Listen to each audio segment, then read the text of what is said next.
नमो अरिहंताणं नमो सिद्धाणं नमो आयर्याणं नमो उवज्झायाणं नमो Lowe सव्वसाहु एषो पञ्चनमुक्कारो सव्वपावक्कणासनो मंगलाणं च सव्वेसिं पठमं हवै मंगलम्।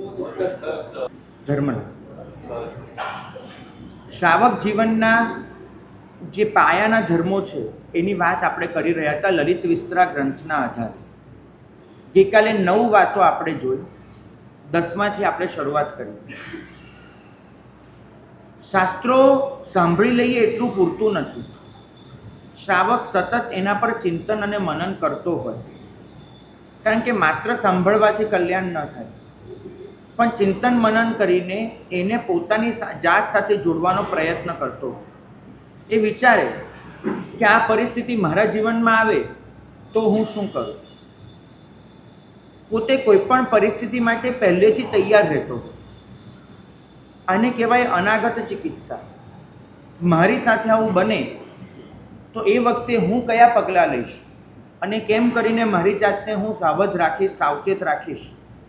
આ શ્રાવક સતત વિચારતો રહે અને જે ચિંતન મનન થાય છે એનું યથાશક્તિ પાલન થાય એના માટે પણ પ્રયત્ન કરતો રહે. 11. જીવનની કોઈ પણ પરિસ્થિતિ એમાં શ્રાવક ધૈર્ય ન હોય, ધૈર્ય ગુમાવે નહીં. કારણ કે ધૈર્ય ગુમાવવાનો મતલબ એક જ થાય છે કે પ્રભુ પરથી અને કર્મશાસ્ત્ર પરથી ભરોસો હટી ગયો. તો જ ધૈર્ય ખૂટે, એ સિવાય ધૈર્ય ખૂટી ન જાય. પ્રભુએ સમવસ્ત્રણમાં ફરમાવ્યું કે ધારયતિ ઇતિ ધર્મ. જીવનની કોઈ પણ પરિસ્થિતિમાં તમને ટકાવી લે એનું નામ ધર્મ છે. ધર્મ માત્ર કશું કરી લેવામાં નથી, કોઈ પણ પરિસ્થિતિમાં નિશ્ચલપણે ટકી જવામાં પણ છે. શ્રાવક દુનિયાની ગમે તે પરિસ્થિતિ આવે, પોતાની પરિણતિ એને બગડવા ન દે, એને મલિન ન થવા દે. આની આ જે ધીરતા છે એ ધીરતાને લીધે જ એ ધર્મના માર્ગ પર ચાલતા થાકી ન જાય, હારી ન જાય. બને છે વિકટ પરિસ્થિતિ તો કોઈના પણ જીવનમાં આવવાની, પણ એવે સમયે આર્ત ધ્યાન કરી અને આપણે જન્મ જન્માંતરની પરંપરા તો વધારી લઈએ છીએ, પણ એની સાથે એ આર્ત ધ્યાનની વચ્ચે કેટલાક ખોટા નિર્ણય કરીને પોતાની જાતને અને પરિવારને બધાને મુશ્કેલીમાં મૂકી દઈએ છીએ.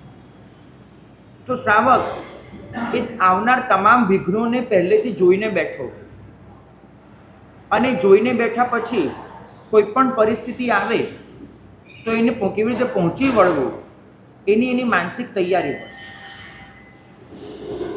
તમને કદાચ ખબર હશે કે આનંદજી કલ્યાણજીના પ્રમુખ હતા લાલભાઈ કરીને, બરાબર? કસ્તુરભાઈ લાલભાઈના પિતાજી લાલભાઈ. હવે માઉન્ટ આબુ ત્યાં દેલવાડાના ડેરા જોવા માટે અંગ્રેજ વાયસરોય આવવાના હતા. તો લાલભાઈએ થોડાક માણસોની વ્યવસ્થા કરી હતી શ્રાવકોની, કે તમે બધા આવે ત્યારે જઈ આવજો ને એમને દેખાડી દેજો. લાલભાઈ વંદન કરવા આવ્યા.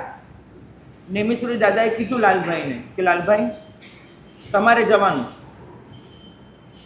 સાહેબ યોગ્ય વ્યવસ્થા થઈ ગઈ છે. લાલભાઈ તમારે જવાનું છે. ગયા. વાઇસરોય આવ્યા, દેલવાડાના ડેરા જોયા. એ વખતે ત્યાંનો જે વહીવટ હશે એ વહીવટમાં કાંઈક નાની મોટી ક્ષતિ હશે, તો જે રીતે ડેરા સચવાવા જોઈએ એ રીતે સચવાયા નહોતા. તો વાઇસરોયે સીધું જ કીધું શ્રાવકોને કે અમને આ સોંપી દો, ખૂબ ઉજમાળ બનાવી દઈશું, એકદમ સરસ રીતે બધું રિપેર કરી દઈશું અને આની જે અસલ ચમક હોય એ પાછી લાવી દઈશું. હવે શ્રાવકોને મન તો થયું કે આ ખરેખર કરવા ન દેવાય.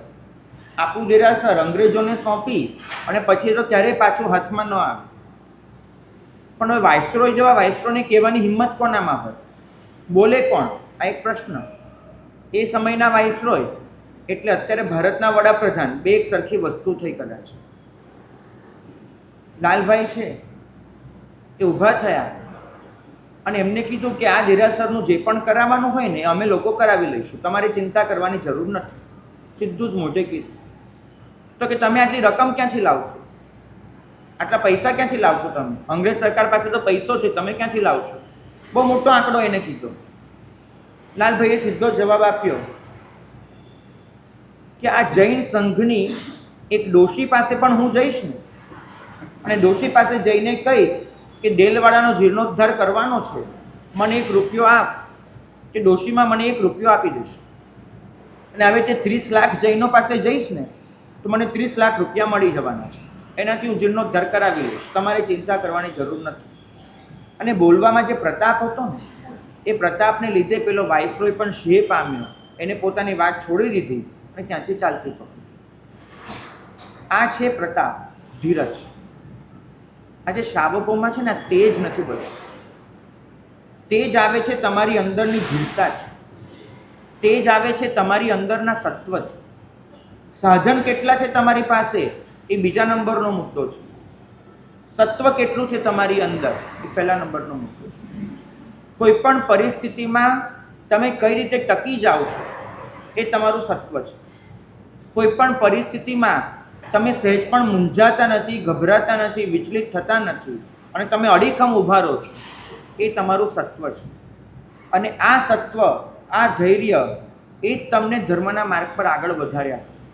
શ્રાવક નિઃસત્વ ન હોય, શ્રાવક નિર્બળ ન હોય, એ પોતે કોઈ પણ પરિસ્થિતિમાં મક્કમ રહી જાણતો હોય અને પરિસ્થિતિનો નિકાલ કરી જાણતો હોય.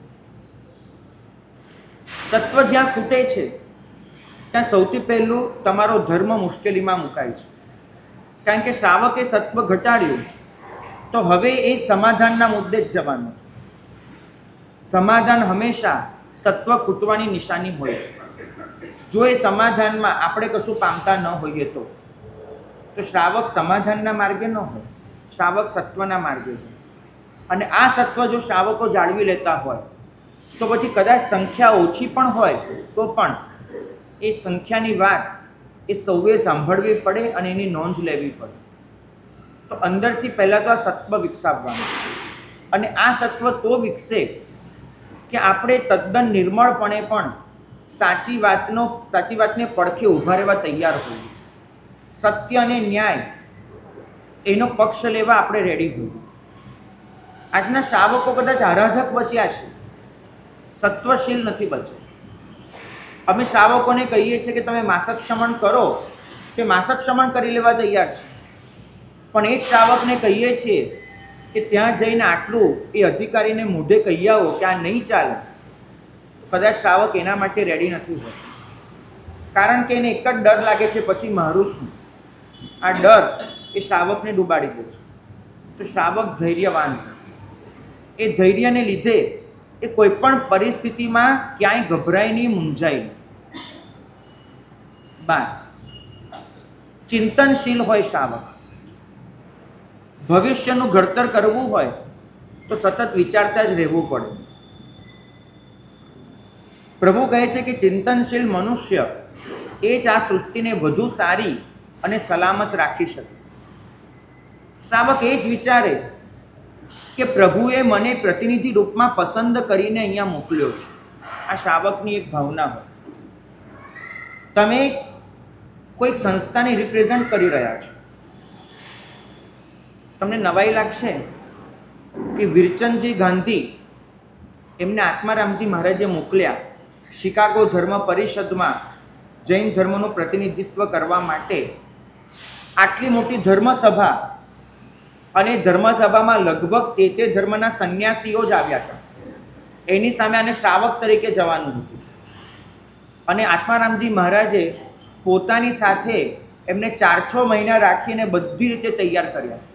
ધર્મ શું છે, ધર્મની પ્રસ્તુતિ કેવી રીતે થાય, નાની મોટી દરેક વાત શીખવાડી.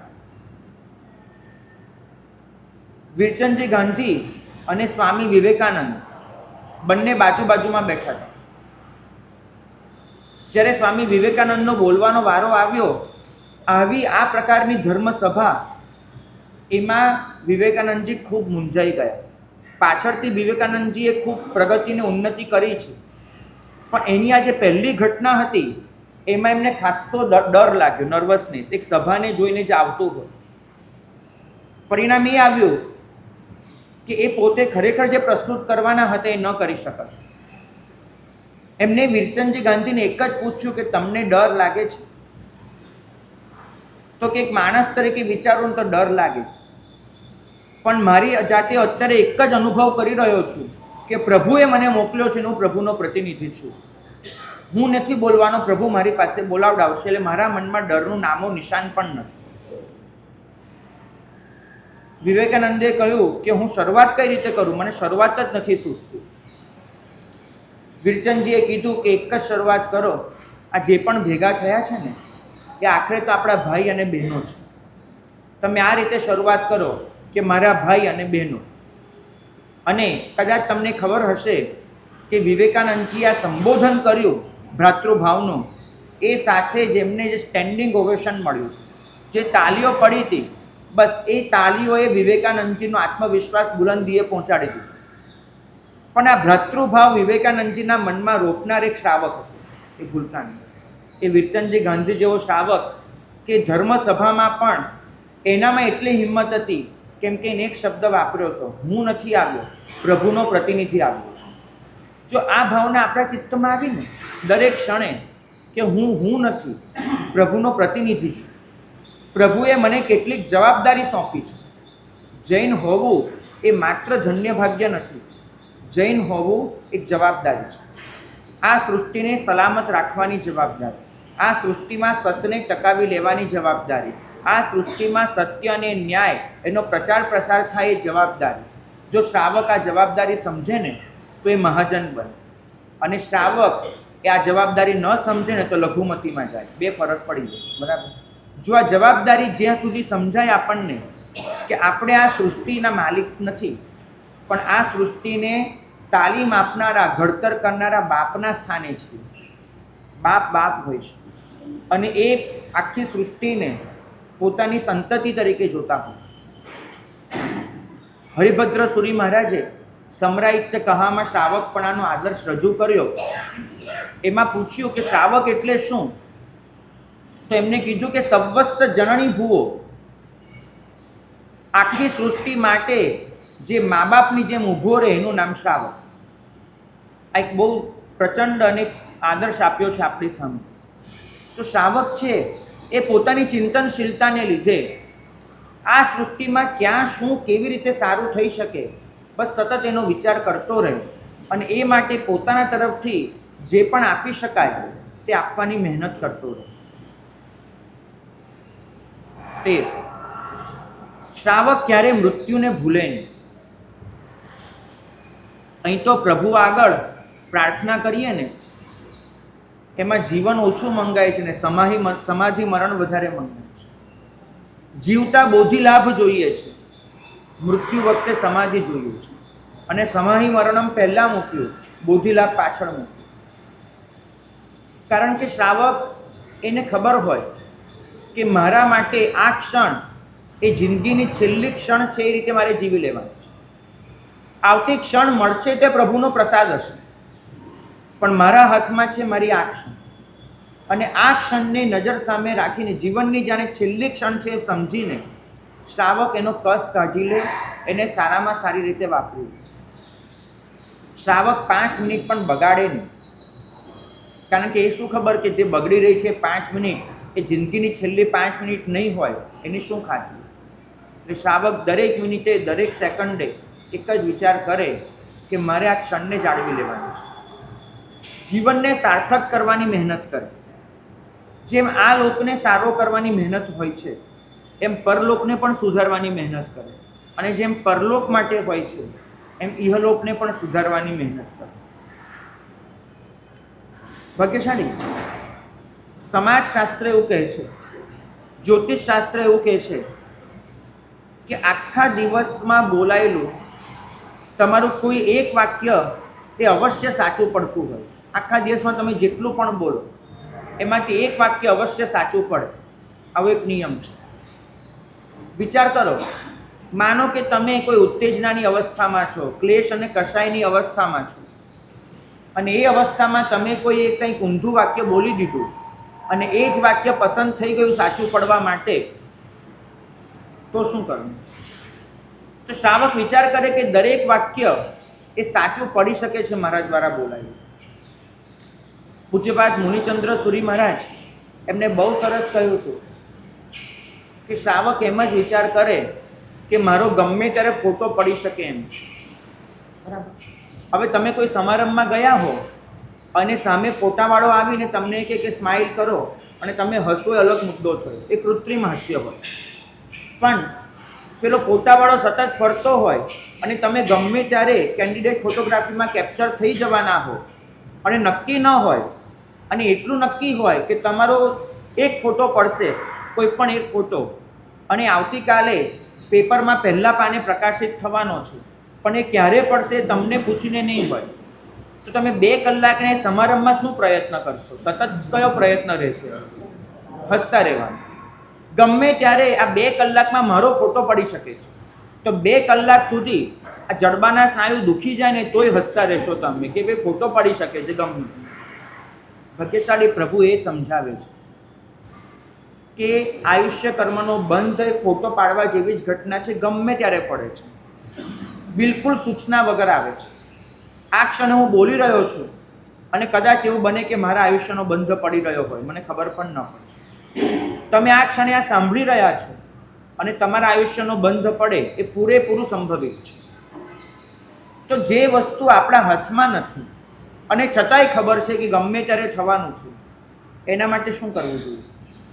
કારણ કે આયુષ્યનો બંધ પડે એ વખતે તમારી જે પરિણતિ હશે એવો જ જન્મ તમને મળવાનો છે.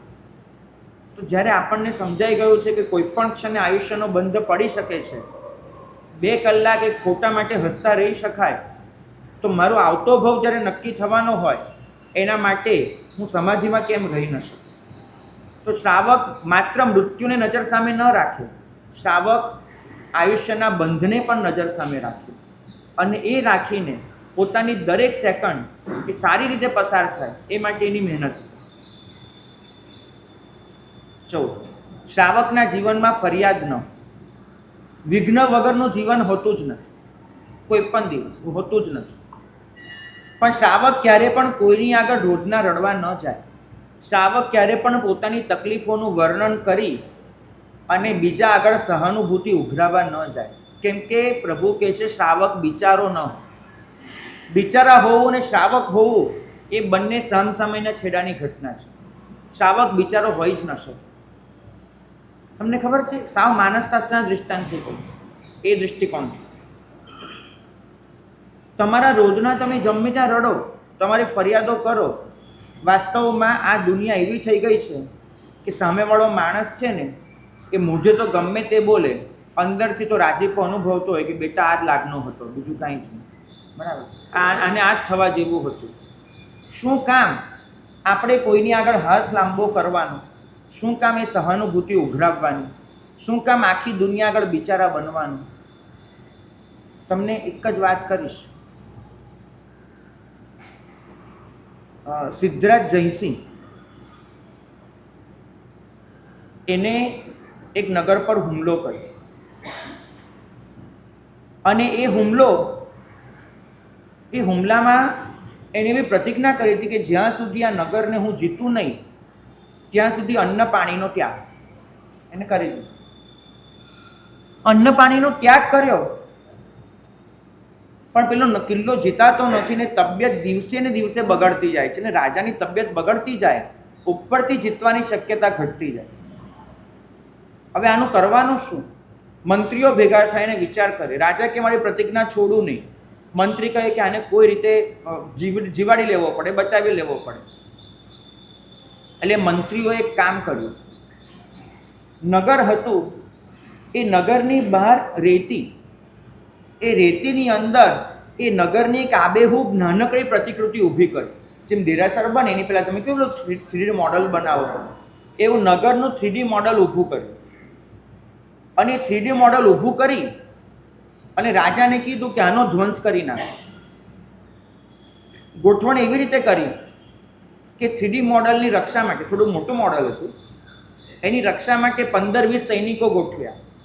એ લોકોએ ખોટું યુદ્ધ કરવાનું, રાજા હુમલો કરે પોતાના સૈન્ય સાથે, થોડો પ્રતિકાર કરવાનો, 1-2 ઘા પડે એટલે પછી ત્યાંથી ભાગી છૂટવાનું, અને પછી રાજા એ કિલ્લાનો ધ્વંસ કરે અને પછી ખાઈ પીને પારનું કરે. આવી રીતે ગોઠવ્યું. બધું વ્યવસ્થિત ચાલતું હતું. એમાં થયું એવું કે પેલો જે કિલ્લો હતો એ કિલ્લામાં જે સૈન્ય હોય એને સાચવવા માટે ગોલા કહેવાય. ગોલા એટલે એ લોકો નાના મોટા પહેલાંના કામ કરી આપે એવી જાતિ, એને ગોલો કહેવાય. એક નબળી કક્ષાનો શબ્દ છે, પણ એ સેવક માટે વપરાય. તેવો એક ગોલો એ કોઈ કારણસર નગરની બહાર નીકળ્યો હશે. એને આખું જોયું તો એ આવીને સૈન્યના કપડાં પહેરીને ઊભો રહી ગયો, હાથમાં ભાલો તલવાર બધું પકડી અને એ ઊભો રહી ગયો. સિદ્ધરાજ જયસિંહ આવ્યા, હુમલો કર્યો, પેલા બધા સૈનિકો તો ભાગી છૂટ્યા, આ ગોલો ઊભો ને ઊભો, હલે જ નહીં. સિદ્ધરાજે કહ્યું, બીજાએ કહ્યું, બધાએ કીધું કે ભાઈ તને શું છે? તારો રાજા જાણે, તારું સૈન્ય જાણે, તું શું કામ અહીંયા ઊભો છો? તો કે ના, આ મારું નગર, અંદર સંદેશો મોકલવાનો વખત નથી, પણ તમે આ નગરની પ્રતિકૃતિ બનાવી, હવે આ મારું નગર થઈ ગયું, એની ઇજ્જત જવા ન દો. તમે હુમલો કરીને ખોટું પણ નગર તોડી નાખો, એ મારા જીવતા ચલાવી ન લેવા. ઇતિહાસ લખે છે કે ગોલાએ સિદ્ધરાજ જયસિંહને લડત આપી. હવે સિદ્ધરાજ જયસિંહનું પરાક્રમ અને પૌરુષ ક્યાં, એ ગોલાનું ક્યાં? પણ લડત આપી અને મર્યો ત્યાં સુધી કિલ્લાનું રક્ષણ કર્યું. એના મર્યા પછી સિદ્ધરાજ જયસિંહ એક કિલ્લો તોડી શક્યો. એક જ વસ્તુ, આ મારો કિલ્લો, હું કોઈ દિવસ મારા કિલ્લાને નધણિયાતો ન બનવા દઉં, મારા જીવતા બિચારો ન બનવા દઉં. આ એની વાત.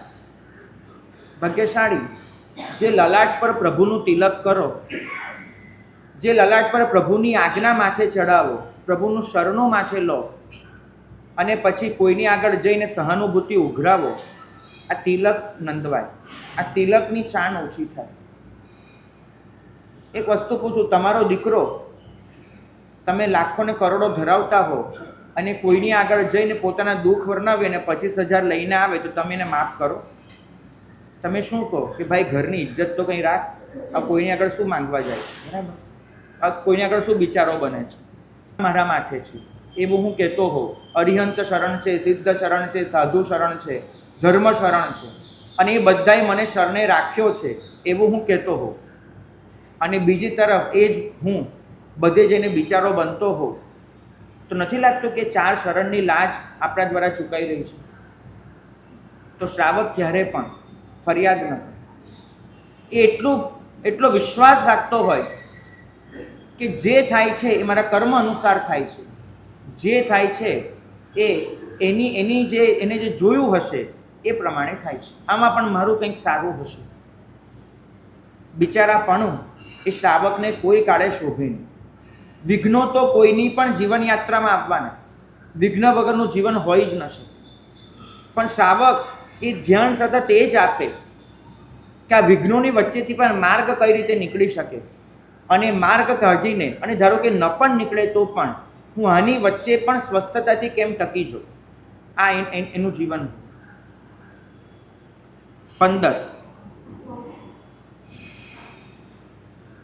કેમ 14માં તો વિઘ્નોની વાત આવી. પોતે જે ગુણો પ્રાપ્ત કર્યા છે એ ગુણોમાં વૃદ્ધિ થતી રહે એના પર પોતે ધ્યાન આપવું. કારણ કે હરિભદ્ર સુરી મહારાજ ફરમાવે છે, પડી વજ્જીઓને પાલણે જઈ જા. કોઈ પણ ગુણ મેળવી લેવો સહેલો છે, ટકાવી લેવો બહુ અઘરો છે. શરૂઆત કરનારા ઘણા હોય, આરંભે શુરા કહેવાય, શરૂઆત કરનારા ઘણા હોય, પણ એમાં ટકી જઈને આગળ વધનારા બહુ ઓછા હોય. તો ગુણો પ્રાપ્ત કરે પણ એ ગુણો ટકી રહે અને એમાં વૃદ્ધિ થતી રહે એના માટે સતત પ્રયત્ન કરે. શું કરે? તો જેનામાં એ ગુણો વિશેષ પ્રમાણમાં હોય એની વાત સાંભળે, એમનો સત્સંગ કરે, એમના અનુભવો જાણે, એમની પાસે જઈને પ્રેરણા મેળવે. અને સૌથી મહત્ત્વની વાત, આવા જીવોનો ગુણાનુવાદ એ સતત કરતો રહે. કેમ કે આવો ગુણાનુવાદ એ આપણામાં ગુણાનું રાગ લાવી આપે છે. જે ગુણ આપણને પસંદ હોય, એ ગુણ જેનામાં હોય એનું અનુમોદના કરવાનું ચાલુ કરી દો. ક્યારે એ ગુણ તમારામાં આવી જશે તમને ખબર પણ ન પડે. 2 નિયમ યાદ રાખવાના. જે દોષ તમે ઈચ્છતા ન હો કે તમારામાં આવે, એ દોષની નિંદા કરવાનું ચાલુ કરો. તમને ખબર પણ નહીં પડે એ તે દોષ તમારામાં આવી જશે. જેની નિંદા કરો છો એ દોષ ધીમે ધીમે તમારા પોતાના જીવનમાં આવી જાય છે. કેમ કે નિંદા કરતી વખતે એ દોષને સતત વાગળવો પડે છે અને એના લીધે એ દોષ ધીમે પગલે જીવનમાં આવી જાય છે. અને જે ગુણ તમારે જીવનમાં લાવવો છે એ ગુણની અનુમોદના કરવાનું ચાલુ કરો. ક્યારે આવી જશે જીવનમાં ખ્યાલ પણ નહીં આવે. કારણ એટલું જ છે કેમ કે ગુણોની અનુમોદના એ ગુણ પ્રાપ્ત કરવામાં, ગુણ પ્રકટ કરવામાં જે કર્મો આડે આવતા હોય છે એ કર્મો પર પ્રહાર કરે છે અને કર્મો પર પ્રહાર કરીને ગુણ સંપ્રાપ્ત થાય એવી ભૂમિકા તૈયાર કરી આપે છે. પ્રભુએ હંમેશા અનુમોદનાને ગુણોના બીજ તરીકે ઓળખાવી છે. અનુમોદના એટલી તીવ્રપણે વિકસતી જાય કે બીજ એકાલે વટવૃક્ષ બનીને ફૂલે ફાલે. કદાચ આજનું જે શ્રાવક જીવન છે એમાં નાના નાના ગુણો જોવાનું ચૂકાઈ જાય છે, બહુ ચૂકાઈ જાય છે. દૃષ્ટિ કદાચ એટલી નેગેટિવિટીવાળી બની ગઈ છે કે ભૂલ નજરે વળગે છે. નાનકડા ગુણો એની નોંધ લેવામાંથી ખૂબ ચૂકાઈ જવાય છે. પરિણામ, જે વ્યક્તિને સાચે સાચ પ્રોત્સાહન આપવાનું હોય એ પ્રોત્સાહન નથી આપી શકાતું. જે પ્રેરણા મળવી જોઈએ એ પ્રેરણા નથી મળી શકતી. જે વાસ્તવમાં અનુમોદના દ્વારા પુણ્યનો સંચય થવો જોઈએ એ નથી થઈ શકતો. કેટલું બધું એક સામાન્ય ઘટનાની જેમ વહ્યું જાય છે અને આપણે એની અનુમોદનામાંથી બાકાત રહી જઈએ છીએ. ક્યાંય પણ આટલું પણ સારું જુઓ ને, એની અનુમોદના કરીએ. તમે નામ જાણ્યું હશે, દીપકભાઈ બારડોલી કરીને, બરાબર? કોઈ પણ જગ્યાએ જાય, ખિસ્સામાં 1-1 ગ્રામની ચાંદીની 40-50 લગડી લઈને જાય. કોઈ પણ જગ્યાએ જાય, અમારી પાસે આવે, અમારી સાથે જે સેવક હોય એને એક નાનકડી લગડી પકડાવે કે ભાઈ તું સાધુની સેવા કરે છે, ખરેખર અમારું શ્રાવકનું કર્તવ્ય છે. ઇન્દ્ર મહારાજાએ સ્વયં પ્રભુને વિનંતી કરી હતી કે પ્રભુ 12.5 વર્ષ સુધી આપને કેવળ જ્ઞાન માટે જે સાધના કરવાની છે એના માટે મને લાભ આપો, હું સાથે રહું. ઇન્દ્રે વિનંતી કરી હતી, પ્રભુએ ના પાડી એટલે ન રહ્યા. સાહેબ, અમે લોકો તો એવા છીએ કે ક્યારેય પૂછતા નથી કે સાહેબ 12.5 દિવસ માટે પણ આપની સાથે રહી જઈએ, તો અમે પૂછતા નથી. અમે તો માત્ર બહુ તો એટલું કહી શકીએ છીએ કે સાહેબ કંઈક કોઈ આપવા કરવાનું હોય તો કહેજો. તો પેલાની પીઠ થપથપાવે કે ભાઈ અમારું કર્તવ્ય તું બજાવે છે, લે તારું બહુમાન. ઉપાશ્રયમાંથી બહાર નીકળે, કચરો કાઢનાર મળે તેને એક લગડી પકડાવે કે ભાઈ અહીંયા આવું છું ને તો મને ઉપાશ્રય ચોખ્ખો જોઈએ છે, પણ ઉપાશ્રય ચોખ્ખો તું રાખે છે અને ચોખ્ખો ઉપાશ્રય એ મને દિલ ચોખ્ખું રાખવાની પણ પ્રેરણા પૂરી પાડે છે. ઉપાશ્રય ગંદો હોય તો મારું મને એ પણ પ્રેરણા નહીં મળે. ભાઈ તું સાચે ધર્મમાં સહાયક છે, લે. ઉપાશ્રયમાં કોઈ વ્યક્તિ એ સામાયિક કરીને બેઠી હોય તેની આગળ જઈને એક લગડી મૂકી દે. ના ભાઈ, ખરેખર આ વિષમ કળિયુગમાં તમે ઉપાશ્રયમાં સામાયિક કરવા આવ્યા, કેવી સરસ ગાથા કરો છો, કેવો સરસ સ્વાધ્યાય કરો છો, ભાઈ બહુમાન સ્વીકારજો, મૂકીને નીકળી ગયું. બસ આમ કરી અને કેટલીય લગડીઓ એ આપતા જાય, મૂકતા જાય. મેં એમને પૂછ્યું કે ભાઈ આ શેના માટે? મને કે મહારાજ 2 કામ થઈ શકે. જે ગુણો મારામાં નથી એના માટે હું અફસોસ કરું અને આંસુ વેવડાવું, આ એક રસ્તો છે. અને બીજો રસ્તો એ છે કે જે ગુણો મારામાં નથી એ ગુણો જેનામાં છે એની અનુમોદના કરું, એને ધન્યવાદ આપું અને ગુણો મારામાં આવે એવું પુણ્ય સંચિત કર્યું. પેલો રસ્તો કેટલાક ભાગ્યશાળીઓ અપનાવતા હશે, જે ગુણો પોતાના નથી એનો અફસોસ કરવાનો, આંસુ વેવડાવવાના ને પ્રાર્થના કરવાની કે આ ગુણો મારામાં આવે. સાહેબ, એવો ડઠ્ઠર પરિણામી છું કે આંસુ નથી નીકળી જતા. કોઈને પૌષધ કરતા જવું 14 તો એને કદાચ ધન્ય પોષાર્થી એવું કહી દઉં છું, પણ એથી વધારે મને આંખમાંથી આંસુ નથી જતા. તો પછી નક્કી કર્યું છે કે અફસોસ નથી થતો તો અનુમોદના કરવી. જે પણ ગુણ મને લાગે છે કે મારા જીવનમાં હોવો જોઈએ અને નથી, એ ગુણવાળી જે પણ વ્યક્તિ દેખાય એની પાસે જઈને કંઈક અનુમોદના આપી દો. સામેવાળો જીવ પ્રોત્સાહનથી ધબકતો થઈ જાય, સામેવાળો જીવ પ્રેરણાથી છલકાતો થઈ જાય. અને એ જે ગુણની અનુમોદના એ તમારા કર્મોનો એવો ક્ષયોપશમ કરી નાખે કે ગુણ ક્યાં રૂમઝૂમ કરતી પેલી લક્ષ્મી ઘરે આવે ને એની જેમ પાછલા પગલે જીવનમાં પ્રવેશી જાય, તમને ખબર જ ન પડે. કારણ કે તમારું ચૈતન્ય એને ઝંખી રહ્યું છે, તમારું ચૈતન્ય એની અનુમોદના કરી રહ્યું છે. તમને એવું બને. આ છે ને સત્સંગનો પરિણામ હોય છે. ઓલા યુદ્ધમાં હાથીને લઈ ગયા રણ મેદાનમાં. હવે રણ મેદાનમાં હાથીને લઈ ગયા, જઈને ઊભો રાખ્યો, પેલા રણના નગારા વાગે, બધું વાગે અને હાથી શાંત. પેલા હાથીને ભાલા મારે કે ભાઈ ચાલ, તો હલે નહીં, શાંત શાંત. યુદ્ધને એ દિવસ પૂરતું મોકૂફ રાખવું પડ્યું. સૈન્ય ભાગી છૂટ્યું. ગમે તે વ્યવસ્થા કરી કે આજનો દિવસ યુદ્ધ બંધ રહે. રાજા પાસે ગયા. રાજાએ મંત્રીને કીધું કે મંત્રી કંઈક તપાસ કરો, શું થઈ ગયું હાથીને? નથી માંદો, નથી બિચારો બીમાર, શું થયું શું? મંત્રી કે 10 મિનિટ આપો. મંત્રીએ તપાસ કરી તો હાથીને જ્યાં બાંધ્યો હતો એ હાથીની જે શાળા હતી એની બરાબર સામેના મકાનમાં શેઠે સાધુઓનો ઉતારો આપ્યો. હવે પેલો સાધુઓ ઉતર્યા હતા એ આખો દિવસ પેલું પડી લેહન કરે, કંઈ પણ બેસે કરે તો આમ પૂંજનીથી પ્રમાણજીને બેસે, એકદમ ધીમે ધીમે શાંતિથી વાતો કરે. પણ મહિના સુધી પેલા હાથી આ જોયું, સંસ્કારો એવા પડી ગયા કે ભાઈ સમતા મારો, શાંતિ મારો, યુદ્ધ કેવું ભાઈ. હવે આને રાજા કે હાથી બગડી ગયો ભાઈ, આ ન ચાલે. તો હવે શું કરવાનું? તો કે રાજન, એ જ્યાં છે ત્યાં યુદ્ધ મેદાન ઊભું કરો. અને એ હાથીનું જે સ્થાન હતું ત્યાં સૈનિકોને ઉતાર્યા અને મારો ને કાપો ને તલવારો ને એ બધું ખોટું ખોટું યુદ્ધ ચલાવ્યું. એક રાતમાં તો હાથી રેડી થઈ ગયો પાછો. બીજી દિવસે યુદ્ધમાં ઝુકાવેલું. તમે સમજજો, તમે જેની નજીક રહો છો એની અસર તમે લેવાના જ છો. તો સારું છે કે દોષોની નિંદા કરીને દોષોની નજીક રહેવા કરતાં ગુણોની અનુમોદના કરીને એની નજીક ન રહી. દોષોની નિંદા કરીને રહેવા જઈશું તો શું થશે કે દોષો જ મનમાં ગુમરાવવાના અને પછી મનુષ્યનો સ્વભાવ દેખાડે. તમે જોજો, પૌસાતી હોય ને એ પોસાતી કોઈક વાર એવી નોંધ લેવાનું ચાલુ કરે કે ઓલા ભાઈ ઠંડી જઈને આવે ને, જુઓ ને, ત્રણ લોટા ભરીને પાણી ઢોળી નાખે. આ કરે પાણી તો ઘીની જેમ વાપરવું જોઈએ. ઓલા 3 લોટા ઢોળ્યા, ઓલા 2 ઢોળ્યા, ઓલા તો અડધી ડોલ ખાલી કરી નાખ્યા, આવું બધું થાય. પણ પછી આનું પરિણામ શું આવે? પોતે જ્યારે જાય ને ત્યારે એકને બોલે 1.5 લોટો ઢોળ્યો, બીજા તો કેટલું ઢોળે છે, મેં તો આટલું જ ઢોળ્યું ને. એટલે મન જે દોષો જુએ છે એ દોષો માટે પોતાનો બચાવ કરતું થાય છે. આ મનની એક ખાસિયત છે. જેટલા દોષો જોશે એ દોષો માટે પોતાની જાતને તૈયાર કરશે. એની સામે જો ગુણો જોવાનું ચાલુ કરે તો પરિણામ આખું જુદું આવે. જે ગુણો જુએ છે એ ગુણો પોતાનામાં આવે એના માટે કોઈક રીતે પોતાની જાતને તૈયાર કરતું જાય છે. તમે 100 સાધુઓને જોશો ને ખુલ્લા પગે ચાલતા, સાચું કહું છું કે તમને પોતાને એક વખત મન થઈ જશે એટલે 2 મિનિટનો રસ્તો છે, ચાલ ને હું બી ખુલ્લા પગે ચાલી લઉં. કેમ કે તમે ગુણો જોયા.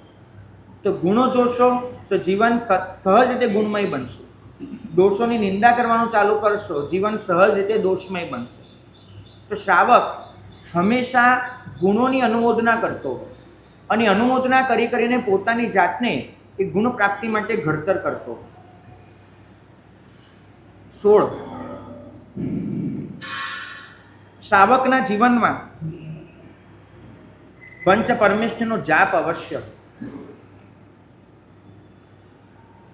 આજે સવારની વાંચનામાં જે લોકો આવ્યા હોય એમને સમજાવ્યું હતું કે જાપ એ ચેતનાને અંતર્મુખી બનાવવામાં કઈ રીતે મદદરૂપ થાય છે.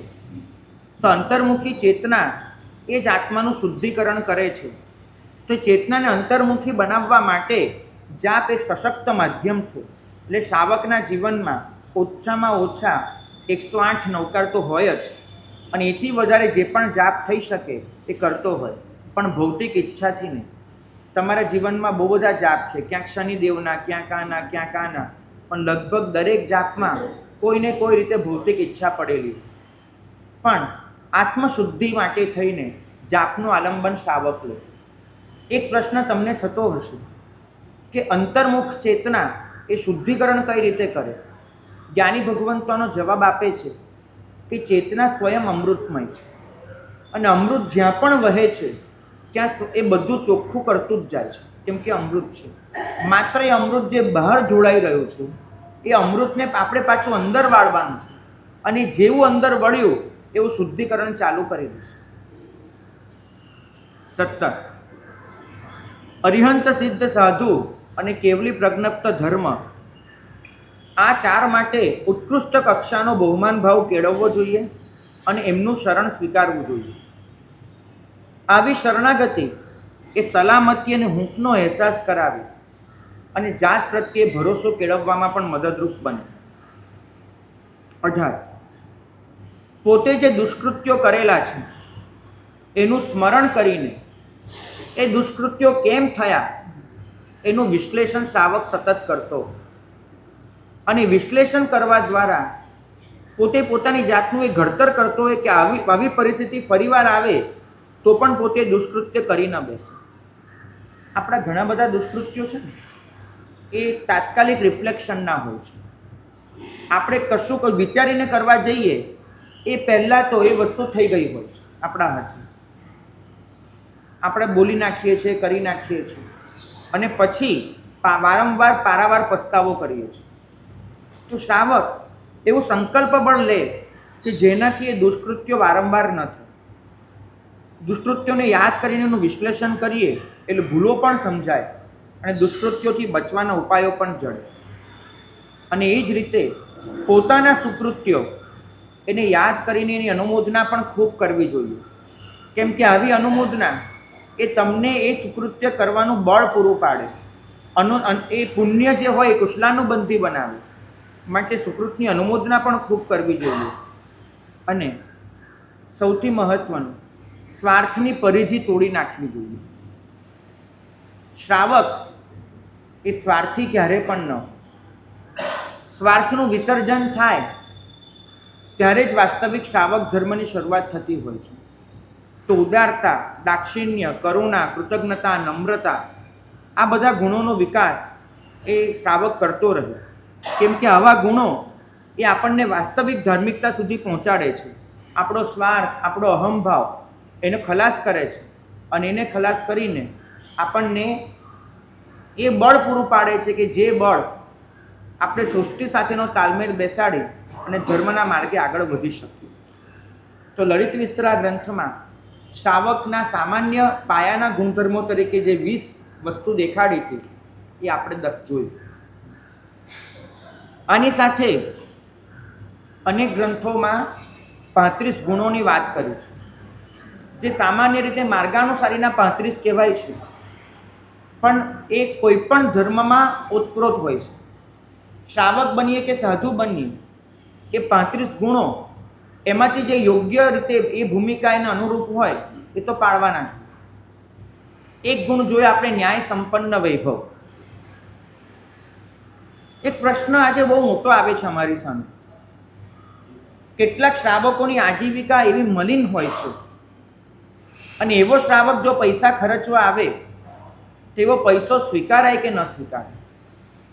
એક મત એવું કહે છે કે એને તો પાપથી પૈસો ભેગો કર્યો જ છે, એ પાપમાંથી થોડુંક બી એ પુણ્ય કરે તો આત્માનો ઉદ્ધાર થશે, અને એ પાપ કરીને જે પૈસો ભેગો કર્યો એ સૃષ્ટિને નુકસાન કરીને કર્યો છે. એમાં જે થોડોક પૈસો ખર્ચીને કંઈક સૃષ્ટિનું સારું થતું હોય તો લેવામાં શું વાંધો? એક પક્ષ આવું કહે છે, અને બીજો પક્ષ એમ કહે છે કે જ્યારે એવી અત્યંત પાપજન્ય જે સંપત્તિ છે એને પણ જો ધર્મ સ્વીકારે છે તો બીજાને પણ એવું આલંબન મળે છે કે ભાઈ ગમે તેટલા પાપ કરો, તમે પૈસા ખર્ચશો એટલે તમારા ધોવાઈ જશે. તો ખરેખર આવી વ્યક્તિઓનો પૈસો સ્વીકારવો કે ન સ્વીકારવો એ બહુ મોટી એક આપત્તિ આવીને ઊભી રહી જાય છે.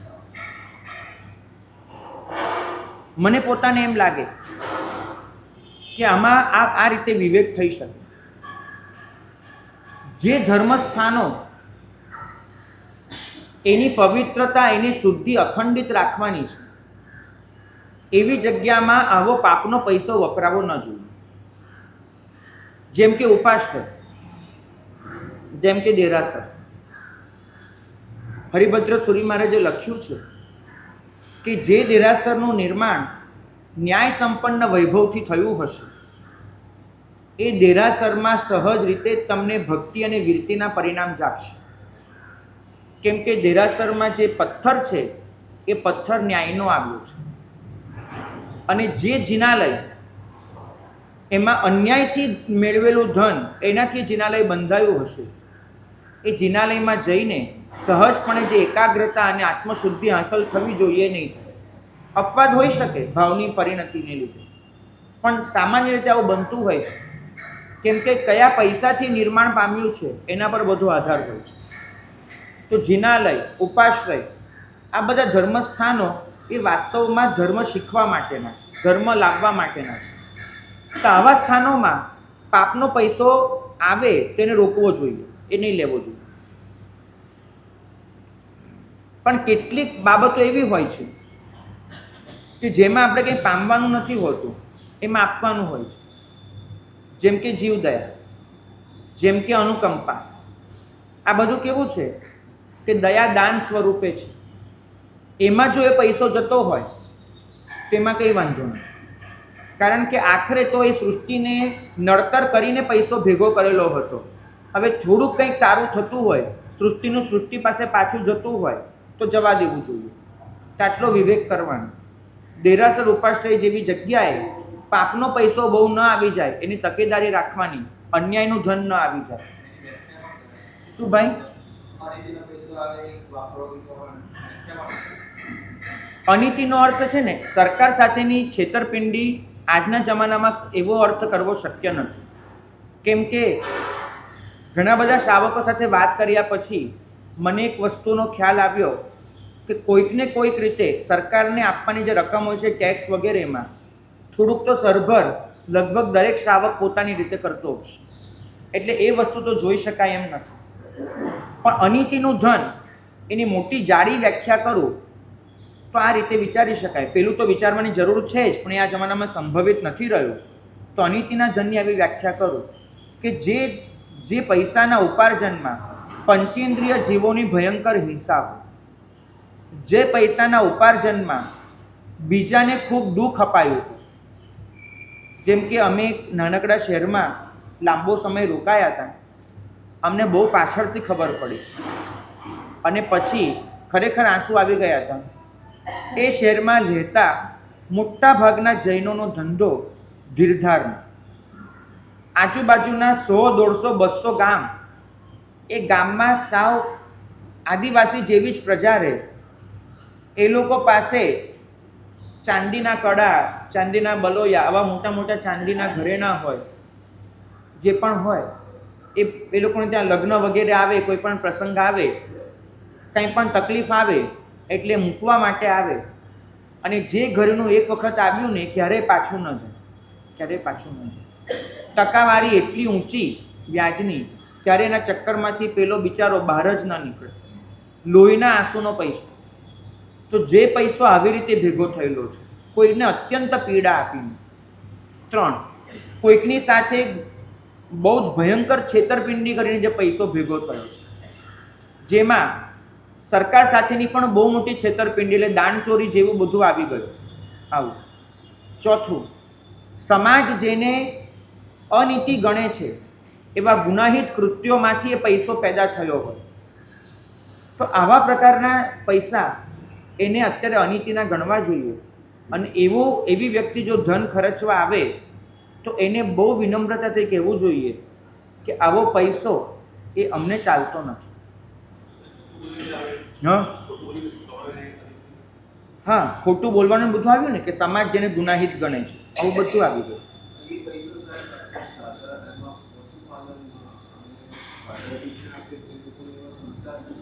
શું ભાઈ?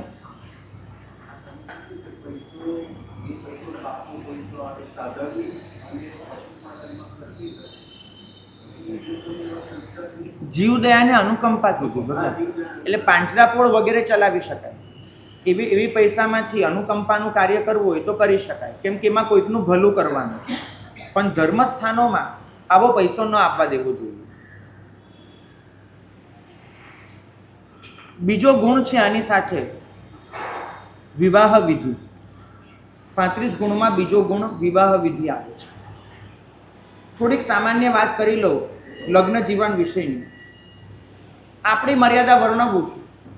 આજના જમાનામાં કેટલું પડાય ન પડાય એ તમારા ગૃહસ્થોનો વિષય છે.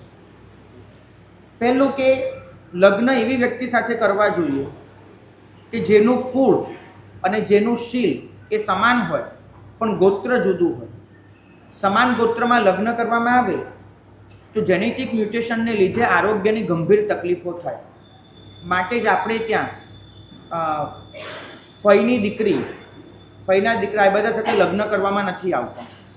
તો સમાન ગોત્રમાં લગ્ન ન કરવા જોઈએ, પણ સમાન કુળ હોવું જોઈએ, શીલ સમાન હોવું જોઈએ. સમાન ગોત્રમાં વિવાહ ન કરવો એ મર્યાદા પ્રભુ ઋષભદેવે આપી છે. આજનું વિજ્ઞાન અનેક પ્રકારના પરીક્ષણો પછી જે વાત સમજી શક્યું છે એ પ્રભુએ એ વખતે વર્ણવી દીધી હતી કે સમાન ગોત્રમાં લગ્ન ન કરવા એ બહુ જ એક આશ્ચર્યજનક છે. એ વખતે તો બધા યુગલિકો જ હતા, એટલે આ વસ્તુ કરવી એ અઘરી હતી. ધીમે ધીમે થયું. તો પણ તમે એક વસ્તુ જોજો કે સુંદરી એ બાહુબલી સાથે જન્મેલા હતા અને બ્રાહ્મી ભરત સાથે જન્મેલા હતા. પ્રભુએ જ્યારે લગ્ન કરાવ્યા ત્યારે બ્રાહ્મીના લગ્ન ભરત સાથે બાહુબલી સાથે કરાવ્યા અને સુંદરીના લગ્ન બાહુબલી સાથે કરાવ્યા. તમે જુઓ કે સગી બહેન છે સાથે જન્મેલી. યુગલિકમાં તો એવું હતું ને કે જે જન્મે એ જ લગ્ન કરે. એને બદલે એમને ભરતની બહેન બાહુબલીને આપી અને બાહુબલીની બહેન ભરતને આપી. આ એક નાનકડા ફેરફારની એમને શરૂઆત કરાવી અને સમાન ગોત્રમાં વિવાહ ન થાય એનો પાયો નાખ્યો. કુલ સમાન શા માટે જોઈએ? તો કે સમાન રીતે આચાર વિચાર જોડાયેલા હોય તો લગ્ન જીવન છે એનું નિર્વહન ઘણું સહેલું બનતું હોય છે. ઘણી વખત બીજી કોઈ લાગણીવશ અલગ કુલમાં લગ્ન તો થઈ જાય, પણ પછી જ્યારે એક લાંબો સમય વિતાવવાનો આવે, કારણ કે છે ને લાગણી તો કેવી બાબત છે, આજે છે ને કાલે નથી. વરસ, 1.5 વર્ષ, 2 વર્ષ એમાં એ લાગણીના જે પૂર હોય એ શમવાના ચાલુ થઈ જાય. એવી વખતે ટકી જવામાં એક જ નિમિત્ત બને કે જીવન શાંતિમય રીતે પસાર થતું. અને શાંતિમય રીતે જીવન પસાર થવા માટે જરૂરી છે કે આચાર વિચારની સમાનતા. મહાભારતમાં વિદુરજી છે એમને કહ્યું હતું કે આ દુનિયામાં કજોડા વધી રહ્યા છે. કજોડા એટલે એમને કીધું કે એક કજોડો તો દુનિયા જાણે છે, શારીરિક કજોડો. પતિ બધી રીતે શારીરિક રીતે સક્ષમ હોય, પત્ની નબળી હોય. પત્ની સક્ષમ હોય, પતિ નબળો હોય. રંગ, રૂપ, ઊંચાઈ, આ બધાના કજોડા તો આપણે જોઈએ છીએ ને એનાથી બચવાની મહેનત પણ થતી હોય છે. બીજું એક હોય છે કજોડો, માનસિક કજોડો. બંનેના રસ રુચિ જ જુદી જાતના હોય. એકને બહાર ફરવાનું બહુ ગમે, એકને ઘર બંધ કરીને ટીવી સામે બેસી રહેવાનું ગમે, એકને વારંવાર બહારનું ખાવાનું જોઈતું હોય, એકને એમ થાય ઘરની રસોઈ જ સારી છે. આ બધી છે ને રસ રુચિની તકલીફ. એકને શાસ્ત્રીય સંગીત ગમતું હોય ને બીજાને માઇકલ જેક્સન જ ગમતો હોય, તો કઈ રીતે ચાલવાનું છે? આ માનસિક કજોડું છે. ત્રીજું હોય છે એક ધાર્મિક કજોડું. ધાર્મિક કજોડું એટલે એકને ધર્મમાં ખૂબ રુચિ હોય અને બીજાને ધર્મ માટે એવી કોઈ લાગણી જ ન હોય. એકને ધર્મ સાથે જોડાઈ રહેવાનું ગમતું હોય, બીજાને ધર્મ એ નિરર્થક લાગતો હોય, તો આવી સ્થિતિ પણ બહુ અઘરી પડી જાય. વિદુરજી કે આ ત્રણેય કજોડા ક્યારેક ને ક્યારેક સેટ થઈ જાય છે, કોઈ પણ રીતે મારી મચડીને સેટ થઈ જાય. ચોથું કજોડું બહુ અઘરું પડી જાય છે, આધ્યાત્મિક કજોડું. એકને આત્મનિષ્ઠા હોય, ધર્મ કોઈ કરે ન કરે બની જાય કે થઈ જાય. મેં એવા ભાઈઓને જોયા છે, પત્નીને દેરાસર જવું હોય, ભાઈને દેરાસર આવવું ન હોય, સ્કૂટર લઈને આવે, પત્ની અંદર જાય, પેલો બહાર સ્કૂટર પર 20 મિનિટ ઊભો રહે, અંદર ન આવે. હવે તમે બી જોયું હશે, એ શાંતિથી કંઈ ને કંઈ સમય બગાડ્યા કરે. પેલી બહાર આવે લઈને જાય, સેટ થઈ ગયું હોય. ધાર્મિક કજોડું પણ સેટ થઈ જાય, વાંધો ના આવે. પણ આધ્યાત્મિક કજોડું બહુ અઘરું પડી જાય. એકને આત્મનિષ્ઠા જ હોય અને એકને નકરી શરીર નિષ્ઠા હોય. એકને સતત સૃષ્ટિ માટેનો પ્રેમ વહેતો હોય અને એકને સૃષ્ટિ પાસેથી બધું ખૂંચવી લેવું હોય. આવી જે માનસિક પરિસ્થિતિ જે આત્મ સાથે જોડાયેલી છે, એકના જીવનમાં નકરો સંતોષ હોય, ભાઈ મહિને 50-60 કમાઈ લીધા, બહુ થઈ ગયું, શાંતિથી જીવી લો. અને એક પાત્ર એવું હોય કે જેને બસ ભાગ ભાગ ભાગ કરવું, 60ના 70, 70ના 80, આ જેને ગમતું હોય. આ આધ્યાત્મિક કજોડું એ આખી જિંદગી સેટ ન થઈ શકે. એક છત નીચે જીવી તો લે, પણ ક્યારે એ લોકોનો કોઈ મનમેળ, ને પરિણામે શું થાય? બંનેને આખી જિંદગી એવું ફીલ થાય કે થોડીક ધીરજ જોઈ હોત તો આના કરતાં વધારે સારો વિકલ્પ મળ્યો હોત. આવું બની શકે, બરાબર? અને સતત જિંદગી છે એક પ્રકારના અફસોસમાં પસાર થઈ જાય. ગૃહસ્થાવસ્થા, ગૃહસ્થાશ્રમ એ પણ એક આનંદદાયક અનુભવ છે. એ આનંદ એમને ક્યારેય ન મળે. તો આ બધું ન થાય માટે શારીરિક બાબતો તો જુઓ છો, સાથે માનસિક, ધાર્મિક અને આધ્યાત્મિક રસ રુચિ કયા પ્રકારની છે એ ખાસ જોઈ અને એવી રીતે જો સંગતિ કરાવીએ તો એ ઘણું ઉપકારક બની રહે. આ બાબતે આગળ આપણે વિચાર કરીશું. અગ્રે અધિકાર વર્તજો.